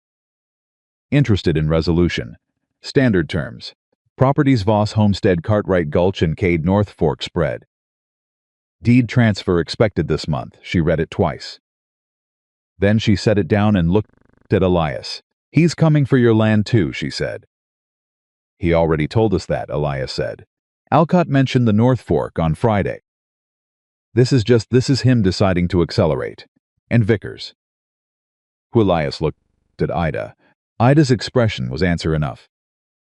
The kind of man, she said carefully, who resolves things outside the courts. He's coming here, Nora said. Not a question. Or he's already on his way, Elias said. Nora stood up. She went to the door and opened it and stood in the frame looking at her yard. At the small mound of earth at the edge of it, at the fence line Robert had built and she had repaired alone. At the land she had held through a Montana winter and a pregnancy and a loss and 8 months of a man who thought, because she was a woman alone, she was therefore a woman without recourse. She turned around. Get this to Brant, she said to Ida. Right now. Today, before Vickers gets anywhere near this county. Ida stood. Already planned. She looked at Nora for a moment, not the way most people in Cartwright looked at her. Which was with the particular combination of pity and judgment that small towns dispense in equal measure, but with something that resembled actual seeing. You're holding up. I'm holding on, Nora said. Those aren't the same thing either. Ida nodded. One woman to another, the nod that contains more than it shows. She took the wire and left. Brant was back at the homestead by 10. He was not calm this time. Not visibly alarmed. Elias suspected Brant did not do visibly alarmed, but there was a compression in how he moved. A purposefulness that hadn't been present yesterday when he'd arrived with the documents. Vickers, he said, standing in the middle of the cabin with the wire in his hand. Theodore Vickers. He's been on my list for 3 years. He looked at Elias. He's the connection I've been missing between Croft's land acquisitions and the one case 2 years ago where a homesteader west of here went to sell and found his deed had been transferred without his knowledge or consent. The homesteader dropped the claim, said he'd made a mistake about the original paperwork. He had 2 children and was clearly frightened. Brant set the wire on the table. Vickers specializes in making people decide things aren't worth pursuing. And Croft just wired him in writing, Elias said. Because Croft is scared enough that he moved faster than he thought. Brant looked at the wire. This, combined with the original documents and Prentice's flight, is enough to bring Croft in for questioning. Not enough yet for a warrant, not without Prentice. And he's in the wind, but enough to make the arrest of Vickers. When we find him, a direct line back to Croft. He straightened. I'm wiring Helena for 2 more deputies. I'm posting Carson here through the end of the week. And if Vickers arrives before your deputies? Nora asked. Brant looked at her directly. That's why I need both this property today. Silence. No, Nora said. Brant's expression didn't change. He'd expected that. This is my land, she said. I have held it for 2 years. I held it through the winter, and through my husband's death, and through 8 months of a man trying to strip it from me through paperwork and intimidation. I am not leaving it because Harlan Croft sent a wire to a man whose job is making people afraid. It's not I know what it's about. She held Brant's gaze without flinching. I know exactly what it's about. And my answer is no. Brant looked at Elias. Elias looked back. I'm not leaving either, he said. The commissioner pressed his mouth together. Then he let out a breath that said he had already known. This was how the conversation would go, and had come prepared to negotiate within it. Then neither of you goes anywhere alone, he said. Carson stays visible. Ride to Cartwright. If you need anything, don't ride anywhere else. If anyone comes on this property who isn't me or one of my deputies, you don't engage. Agreed, Elias said. Brant looked at Nora. Agreed, he left. Carson took up his visible post near the barn door, which changed the character of the yard, made it look occupied. Watched, not the isolated homestead of a woman alone that Croft had been operating on the assumption it was. Nora stood in the yard for a moment, feeling that change. It's different, she said to Elias, who was standing beside her. What is? Not being the only person guarding this. She looked at Carson. At the cabin at the fence line. I've been guarding it alone for so long. Every morning I wake up and the first thought is it still mine? Have they found a way I haven't thought of yet? She paused. This morning the first thought was what's for breakfast. Elias looked at her. That's progress, he said. It's something, she agreed. Vickers arrived on Wednesday. He didn't come to the homestead. He came to Cartwright, which was either smarter or a sign that the wire had been intercepted, and he'd been warned. Elias found out from Ida, who sent word by a boy she trusted 12 years old. Fast, nobody's particular attention that a man fitting Vickers's description had taken a room at the Cartwright Hotel the previous night, and had been seen that morning in conversation with two men outside the livery. Elias told Carson. Carson sent his own message to Brant. And then they waited, which was the hardest part, the part that required you to be still, while you knew something was moving toward you, and you didn't know yet from which direction it would come. Nora didn't pace. That wasn't her way, she worked. She went out and checked the south fence line she'd been worrying about before any of this started. And she came back and reported that it needed one new post by the end of the month. Said it with the calm specificity of a woman filing a maintenance report. And Elias understood that this was how she managed the waiting, by keeping her hands in the reality of the land. The immediate and concrete reality that had nothing to do with wires and warrants and federal commissioners. He helped her with the fence post in the afternoon. They dug the hole and set the post and tamped it down together. And the work was physical and simple, and said nothing about anything except that this fence needed this post, and here they were putting it in. When they came back to the cabin, Carson was waiting. Brant's got Vickers, he said. They both stopped. When? Elias asked. An hour ago. Caught him leaving the hotel with a rifle case and 2 horses. One of the men from the livery was with him. Carson's face was carefully neutral, which meant he was containing something. The man from the livery had a copy of the original deed to this property in his coat. Annotated.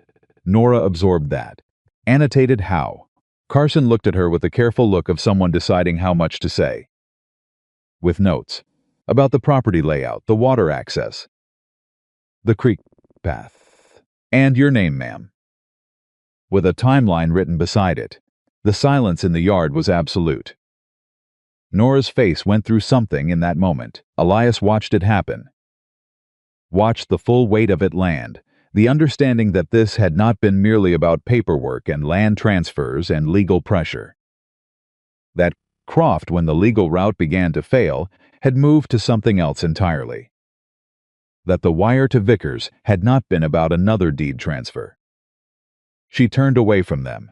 She walked 3 steps toward the cabin and stopped with her hand on the doorframe and stood there with her back to them. Elias took 1 step toward her and then stopped. Carson looked at him. Elias shook his head slightly. Carson understood. After a moment she turned back around. Her eyes were bright, but her chin was up, and her jaw was set in the particular way that meant she had taken the thing in. had let herself feel the full dimensions of it, and had decided what to do with it. "Is he talking?" she asked Carson. "He was last I heard. Telling Brant he'd been hired for a property survey." Brant laughed at him. "And Croft? Brant's riding to the county seat now. With everything. The wire, the documents. Vickers. And Prentice," Carson said. They caught him at the Helena Road, 40 miles out. He was carrying his own files. He paused. Apparently he panicked and brought evidence with him. Something moved through Nora's face. Something that was not quite relief and not quite grief, and was in fact the particular expression of someone who has been right about something they desperately wished they'd been wrong about. "Robert didn't sign that waiver," she said. "No, ma'am," Carson said. "And Prentice signed a statement an hour ago confirming it." By Thursday morning, Harlan Croft had been taken to the county seat for federal questioning. By Thursday afternoon, his lawyer had arrived from Helena, which meant the process was going to take time, that courtrooms require months, possibly longer. But the land board approval of the note purchase had been formally voided. The timber company's legal officer had been notified of the investigation. And the deed to the Voss homestead original, clean. Both names on it and one of them surviving was confirmed clear. Brant brought it himself. He laid it on the cabin table in front of Nora and said, "Yours. No encumbrance. No challenge outstanding." She looked at it. She did not pick it up right away. She looked at it the way you look at something you've been holding in your mind for so long that the real thing takes a moment to become more real than the imagined version. Then she picked it up. She held it in both hands. She read every word of it. When she set it down, she looked at Brant and said, "Thank you." "Thank Kate," Brant said. "And how?"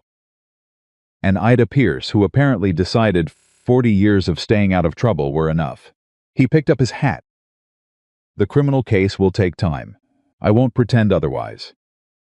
But what Croft did to your husband, the forged waiver, the liability fraud that's part of the federal file now. It will be answered." After Brant left, the cabin was the quietest it had been all week. Elias sat across from her. The deed was on the table between them. Outside, Carson was saddling up. His work here was done. At least for now. And he'd said his quiet professional goodbyes with the brevity of a man who didn't linger in places once the job was finished. "What happens now?" Nora asked. "Whatever you want to happen," Elias said. She looked at him. "That's not an answer. It's the only honest one I have." She looked at the deed. Looked at the table. Looked at her hands. "I want to plant a marker," she said. "For Anna. A real one. I've had a piece of timber ready, but I haven't. I kept thinking I needed to wait until I knew the land was staying mine. Because I couldn't bear to put her name in the ground here and then lose the ground." Her voice stayed even, but the effort of keeping it there was visible. "I want to plant it today. Then let's plant it," he said. She looked up. "You'd do that, of course." "Yes." She was quiet for a moment. Then she stood up and went to the back corner of the cabin and brought out a piece of shaped timber. She'd done the work herself.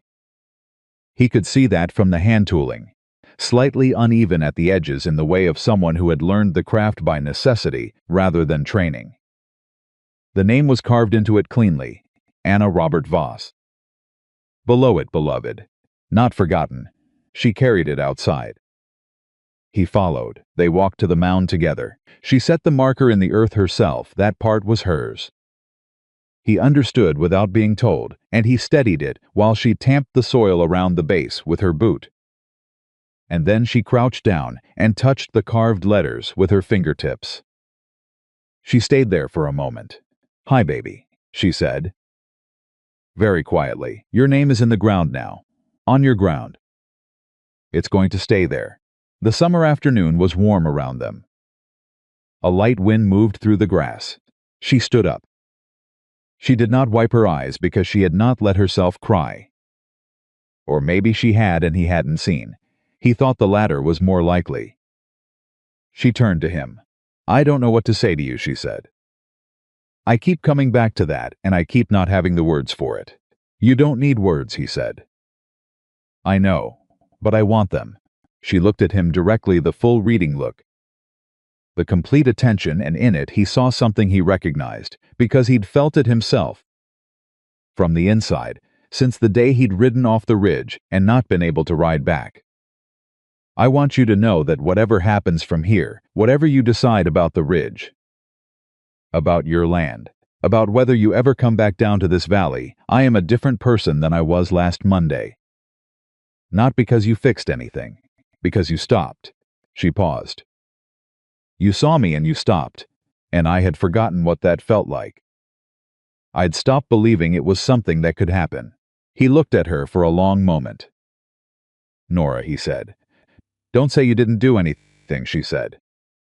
If you say that, I'll find something to throw at you. He stopped.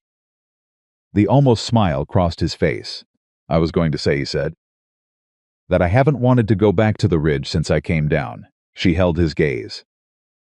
That's not nothing, she said. No, he said. It's not. They stood there in the afternoon with Anna's marker between them and the deed in the cabin, and 4 days of something had lain, planned or prepared for sitting in the space where strangers used to be. The wind moved through the grass again. Neither of them moved to close the distance between them. But neither of them moved away, and the ground under both of them was solid and clear and permanently marked with a name that would stay in the earth of this place for as long as the earth held, which was exactly as long as it needed to. Elias rode back up to the ridge that evening. Not because he wanted to, because he needed to think. And the ridge was where he'd done his thinking for 4 years. And some habits are so deep in a man that even when everything else has changed, the body still knows where to take itself when the mind needs room. He watered and fed the horses. He walked the fence line he hadn't checked in a week. He went inside the cabin he'd built himself from timber cut above the North Fork and stood in the middle of it and looked at what it contained.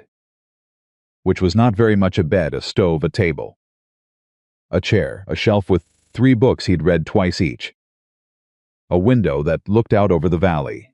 4 years of a life arranged to require as little as possible from the world and offer as little as possible back. He stood there for a long time. Then he sat in the chair and didn't read and didn't sleep and thought about a woman who had said, "You saw me," and you quite stopped with the plain directness of someone reporting a fact. No performance in it, no bid for anything beyond the truth of the statement itself. He thought about May at the fence talking to horses. He thought about Nora's hands on the carved timber of Anna's marker. He thought about the particular quality of a cabin that has someone else in it, the way the temperature of a room changes when a person is in it who is genuinely present, not just occupying space. His cabin had not had that quality in 4 years. He had told himself he preferred it that way. He sat in the chair until the lamp burned down. And somewhere in the dark and the quiet he arrived at the place he'd been riding toward, since the moment he'd seen her bent over the frozen ground alone, though he hadn't known it then and had only gradually come to know it since. He went to bed. He did not sleep well. He was back on the road to the Voss homestead before dawn. She was at the well when he rode in. She heard his horse and turned and looked at him across the yard with the reading look, taking in the fact of his presence at this hour without asking it to be anything yet. "You came back," she said. "I said I would. You said that about Billings." "This is different." "It is." He dismounted. He tied the horse. He walked across the yard and stopped a reasonable distance from her, close enough to speak plainly, far enough that everything still had space around it. "I've been on that ridge for 4 years," he said. "I built the operation up there because I needed somewhere that didn't ask anything of me. Somewhere I could be nothing in particular and have that be sufficient."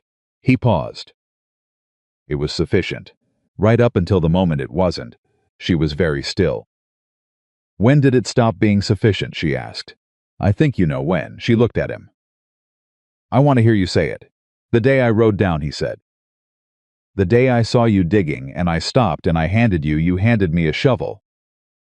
And I took it, and by the time I set it down something had changed that I don't know how to change back, and I'm not sure I want to.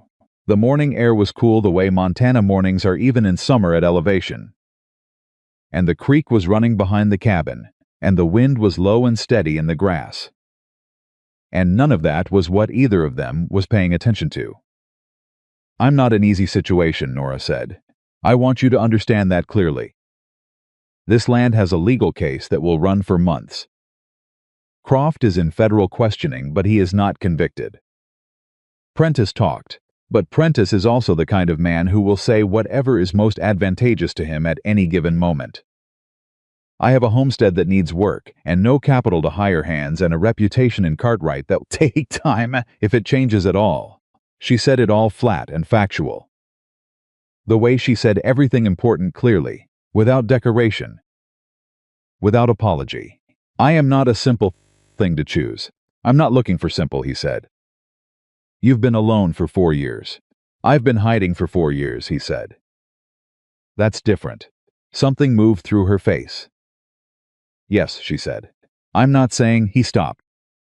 He started again, because this deserved the right words, and he was going to find them, even if it took longer than was comfortable. I'm not saying I know what this is or what it ought to be. I'm saying that the ridge is empty in a way it wasn't before last Monday. And that the emptiness is the kind you can't unfeel once you've felt it. And I'd rather be here, where the work is hard and the situation is complicated, and there is a woman who will argue with me and hand me a shovel and say exactly what she means without dressing it up. I'd rather be here than up there in the quiet that doesn't feel like quiet anymore. Nora looked at him for a long time. That might be the most words I've heard you say at once, she said. It might be, he agreed. Don't take this wrong, she said carefully. But I need you to understand something before you make any kind of decision about being here. She met his eyes. I was married to a good man. I loved him in the way you love someone you've built something with. Day by day, which is a different love than the kind in stories, but I believe it's the stronger kind. When he died, part of me decided I was done with that kind of investment. Done with that kind of loss. She paused. I don't know if I'm still done. I honestly don't know. What I know is that I trust you. I trust how you think and why you act and what you consider worth standing up for. And I know that you actually see me, not the version of me that's convenient or manageable or in need of rescue. And I don't know what to do with that yet. I'm not asking you to know yet, he said. Then what are you asking? I'm asking to stay, he said. Not in any particular way, just near, however that looks. As long as it's useful and wanted. She was quiet for a moment that felt longer than it probably was. The south fence still needs work, she said. I know. I helped you set that post. The well rope won't last another month even with what you did to it. I can replace it this week. The wood pile is low for summer, I noticed. She held his gaze. Those are reasons, not an answer. I know, he said. I'm waiting for the answer. She looked at him. And the reading look was there, the full. Complete, nothing missed attention, but it had something in it now that hadn't been there that first day on the ridge looking down at a man she didn't know yet. Something that was warmer than evaluation. Something that had been building stake by stake. Day by day, the way she'd said love builds, and was now simply present in the air between them. Not asking to be named, just standing there in the Montana morning being exactly what it was. Stay, she said, just the one word. It was enough. He didn't move into the cabin. That was not how either of them thought about it, and they both understood without discussing it that there were things that needed to grow at their own speed to stay real. And that real was what both of them needed it to be. He moved his operation, not all of it, not overnight. Not without thought, but he came down from the ridge in portions. The way you move a life when you're doing it honestly. He brought 2 horses first, because they needed different pasture. He brought the tools next, because the homestead needed them. He set up in the barn, which was a practical arrangement with a practical explanation. And neither of them performed any embarrassment about it, because they were not people who performed things. Cartwright noticed immediately, because Cartwright always noticed. Owen Marsh at the livery told anyone who'd listen that the caveman had moved down from the ridge and was working the Voss homestead, and offered several interpretations of this fact, none of which he had evidence for and all of which he delivered with the confident authority of someone who considers proximity to information the same as possession of it. Ida Pierce told Owen Marsh to mind his fence line, which was a thing she said to people whose opinions were overreaching their business. And then she rode out to the homestead on a Tuesday and brought a tin of molasses cookies and sat at Nora's table and said, "Tell me what you actually need," which was such a different question from what the town had been offering for 2 years that Nora had to sit with it for a moment before she could answer. "I need a fair price for the summer grass," she said. 3 ranches below me use this creek tributary for summer grazing, and none of them have been paying what it's worth because Croft had convinced them it was going to be his soon anyway, and they were waiting him out. Now that the deed is clear, I want the agreements renegotiated. Ida nodded. I'll talk to the Halloran brothers and Bert McCready. They're fair men when they're not waiting to see which way a thing falls. She looked at Elias, who was sitting at the other end of the table with the careful quietness of a man who has learned to exist in a room without pressing into every corner of it. You brokering that for her? She's brokering it herself, Elias said. I'm here if she wants a second opinion. Ida looked at Nora. I like him, she said. I know, Nora said. Don't tell him. He'll take it as permission to be smug. Elias looked at the table and did not say anything. And the shape of not saying it was almost a smile. The Halloran brothers came that week. Bert McCready came the week after. All 3 negotiations happened at the cabin table with Nora on one side and the ranchers on the other, and Elias either in the barn or at the fence or somewhere sufficiently nearby to be available and sufficiently out of the way to make clear that available was not the same as in charge. She was a better negotiator than any of them expected. Not aggressive precision was her method, not force. She knew the tributary flow rate, the acreage of affected pasture, the comparable rates from 2 counties over, and the exact legal standing of her water rights as confirmed in Brandt's voiding of the Croft note.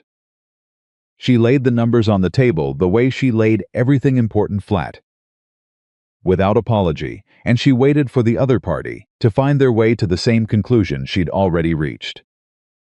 All 3 signed agreements before the end of July. The evening the last one was signed, she and Elias sat on the step outside the cabin, not inside. Outside, because it was a fine evening, and the air was cool, and there was something about being inside that felt like it might contain the moment too tightly, and she told him what the agreements meant in practical terms. What she could repair, what she could set aside, whether there was enough to hire one seasonal hand come spring. He listened. He asked questions about the south pasture capacity. She answered them. They talked about the horse operation, his horses and her land, and the possibility of a shared arrangement that made sense for both with the practical specificity of 2 people who respected each other enough not to dress up a business. Conversation as something else, when a business conversation was what was needed. Partway through, she stopped and looked at him. You know what's strange? She said. What? I talk to you the way I used to talk to myself. When I was working something out. Except now it's better because you push back when I'm wrong. You're not wrong very often, he said. Don't do that. What? Minimize the pushback because you think I need the praise. She looked at him steadily. I need the pushback. That's the point. He held her gaze. You were wrong about the McCready agreement. The per-acre rate you started with was 10 cents below market. She opened her mouth. Closed it. You're right. I knew that. I was testing how hard he'd push. He didn't push at all. Which means you left 10 cents on the table. I know. She made a face that was genuine annoyance at herself. I know. Note taken. He said nothing. But the almost smile was there. And this time it was all the way there. And she saw it, and the corner of her mouth responded to it, before whether she meant it to. There it is. There what is. The smug. I told Ida not to tell you. I didn't hear it from Ida, he said. I heard it from you just now. She shook her head. But she was smiling, not the full one, the one that took her whole face, but the close, warm, private kind. The kind that belongs to a specific person in a specific moment. It doesn't need an audience. They sat on the step until the evening light went and the first stars came in. And neither of them hurried it.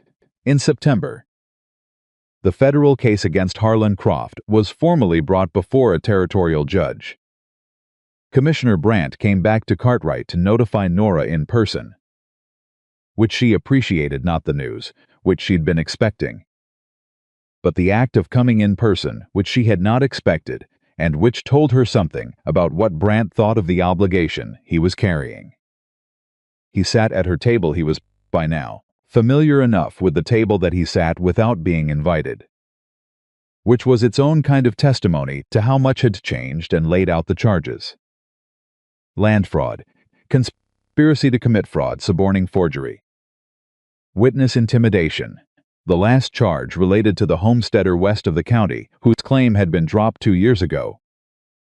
The one Carson had mentioned when he'd talked about Vickers and what he was known for. The homesteader, a man named Garrett Cole, had agreed to testify. His fear had not gone away, but Croft's arrest had given him something fear couldn't coexist with for long, which was evidence that he wasn't alone. Prentice had cooperated in exchange for a reduced charge. The timber company's legal officer had done the same. Vickers was being held in Helena awaiting trial on a separate but related charge that connected him to 3 other property cases in 2 counties. What about Robert's waiver? Nora asked. The forgery. Separately charged, Brandt said. Against the timber company officer who prepared the document. The company itself is under civil investigation. He paused. That civil cases often do, but it will proceed. She nodded. And Croft himself.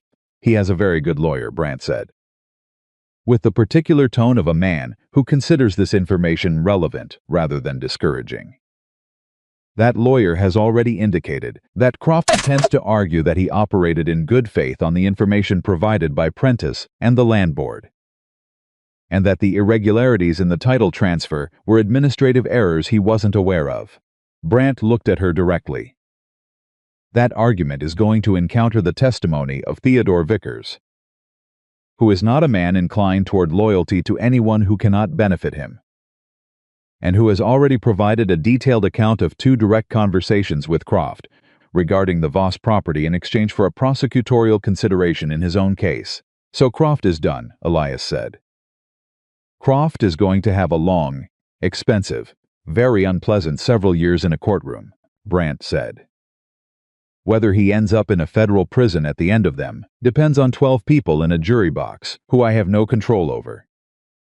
What I can tell you is that the land board approval is void. The note purchase is void, and Harlan Croft no longer has any legal mechanism to threaten this property or any other property in this county. He stood up. Whatever else happens, that part is finished. Nora stood up when he stood. She held out her hand. He shook it, which was not a thing he'd done at either of his previous visits, not dismissive. Just the manner of a man who conducted his business in a particular register, and this was outside it. But he shook it now, firmly, with the particular solemnity of 2 people who have been through something difficult together and are marking that it is over. Or at least that this part of it is. Thank you, she said. You did the harder part, he said. You held the line when you had no reason to believe it would hold. He left. The cabin was quiet. Nora stood at the table with both hands flat on it and her eyes closed. And Elias stood across from her and did not say anything, because there was nothing to say that the silence wasn't already saying better. After a moment she opened her eyes. Robert's name is in that file, she said. In the federal case. What they did to him, it's documented now. It's real. Her voice was controlled, but it had a texture to it, a weight. He wasn't just a man who died in a logging accident and left his wife nothing. He was a man who was defrauded and forged against, and whose death was used as a tool. And that is on record now. She looked at Elias. That matters to me more than the land. I know, he said. I know it does. She pressed her lips together, looked at the wall, looked back at him. I'm going to cry, she said, with the tone of someone announcing a weather event factual. Slightly inconvenienced, not ashamed, I haven't yet. I've been waiting until I had a reason that was good enough. I think this is good enough. Then cry, he said. I'll stay. She did. It was not dramatic. It was the crying of someone who has held a thing very tightly for a very long time and is finally setting it down quiet. Thorough, and when it was done, done. She sat in her chair and put her face in her hands and let herself have it. And Elias sat across from her and stayed and did not try to fix anything because there was nothing to fix. Only something to witness. When she was finished, she lifted her head and straightened and took the handkerchief he'd set on the table in front of her, without comment, and used it. Thank you, she said. You don't have to thank me for sitting in a chair, he said. I know. I'm thanking you for what the sitting means. She folded the handkerchief neatly. Set it down, looked at him with clear eyes. I'm all right.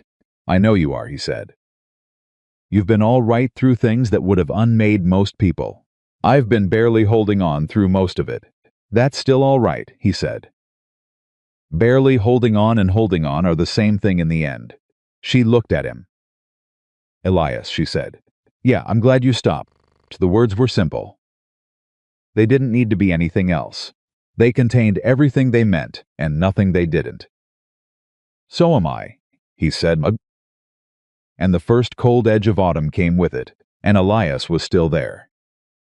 He was still in the barn, which they both maintained was practical and was also, in a more honest accounting, the arrangement of two people who were moving towards something carefully and deliberately because they'd both lost enough to know the cost of careless. But he was there, every morning and every evening. At the table when there was something to work through. At the fence when there was fence to work. At the step when the evening was fine and neither of them had anything left to do but be somewhere in the same general direction as each other. Ida Pierce began leaving 2 portions of whatever she brought without being asked. The Halloran brothers, when they came to confirm the autumn grazing arrangements, addressed themselves to Nora and occasionally asked Elias a direct question about the horse pasture in a way that assumed he was going to know the answer, which he was. Even Owen Marsh stopped offering interpretations at the livery. He shifted instead to a simpler and more accurate version of events, which was that Elias Cade had come down from the ridge to help with the Voss homestead and seemed to be staying, and left the rest of it alone. The town did not soften overnight. Towns don't, but it adjusted the way things adjust when a fact becomes sufficiently established that pretending otherwise becomes more work than accepting it. One morning in late October, Nora came out of the cabin early and found Elias at the water trough with one of the horses, a young mare he'd brought down from the ridge in August. Still skittish in the lower pasture, taking her time trusting the new ground. He was talking to her, low and steady, the way he talked when he wasn't thinking about the words, just the meaning. Nora stopped. She watched him without announcing herself, and thought about what he'd told her about May at the fence. Talking to horses for an hour at a time, and she thought about the particular quality of a person who speaks to something that cannot speak back because they believe the speaking matters anyway. Which is not a quality you can perform, you either have it or you don't. He turned and saw her. How long have you been standing there? He asked. Long enough, she said. He looked at the horse, then back at her. I know how that looks. It looks like a man who is good with animals and not embarrassed about it. She came across the yard and stood beside him at the trough. The mare shifted, then stilled when she recognized Nora's presence. She'd made peace with Nora in September through a patient, day-by-day negotiation that Elias had watched with undisguised respect. What were you telling her? That the lower pasture is good grass and she's safe here, and the winter isn't as hard as the ridge even though it's different. He paused. Approximately. She believes you? She's getting there. Nora put her hand on the mare's neck. The animal leaned slightly into it. "Smart horse," Nora said. He looked at her. She looked at him. The morning was cool and bright, and the grass was going gold at the edges that it does in October in this part of Montana. And the creek was running lower than summer, and Anna's marker stood straight and clear in the ground at the edge of the yard with the morning light on it. And the cabin behind them had 2 coffee cups on the table inside, because Nora had already poured his before she came out. Because that too had become a thing she did without deciding to.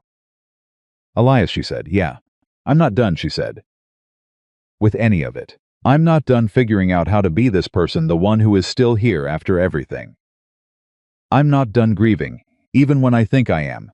I'm not done being afraid sometimes that the ground is going to shift again." She kept her hand on the mare's neck and looked at the marker and then at him. "I want you to know that. Before anything. I want you to know the whole shape of it." He nodded. "I know the shape of it," he said. "I've got my own shape. 4 years of missing and silence, and a cabin on a ridge that was keeping me safe and keeping me empty at the same time." He paused. "I'm not done either. I don't know if people like us ever get done. I think maybe we just get to decide what we do with what's left." She turned to face him fully.